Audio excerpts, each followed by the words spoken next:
Breaking news చూస్తున్నాం. Africa ఖండం ఈశాన్య ప్రాంతంలోని ఇథియోపియాలో అగ్ని పర్వతం ఒక్కసారిగా బద్దలైంది. సుమారు 12,000 ఏళ్లుగా నిద్రాణంగా ఉన్నటువంటి హేలి గుబ్బి అగ్ని పర్వతం ఆ ప్రాంతంలో 4.7 తీవ్రతతో భూకంపం సంభవించడంతో విస్ఫోటనం చెందింది.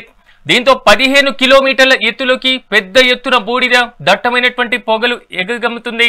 అయితే దట్టమైనటువంటి బూడిద మేఘాలు యెమెన్, ఒమన్, అరేబియన్ సముద్రం, పాకిస్తాన్ మీదుగా భారత్ లోకి ప్రవేశించే భారీ పొగతో భారత్ నుంచి గల్ఫ్, యూరప్ దేశాలకు వెళ్లాల్సిన పలు విమానాలు సైతం రద్దయ్యాయి.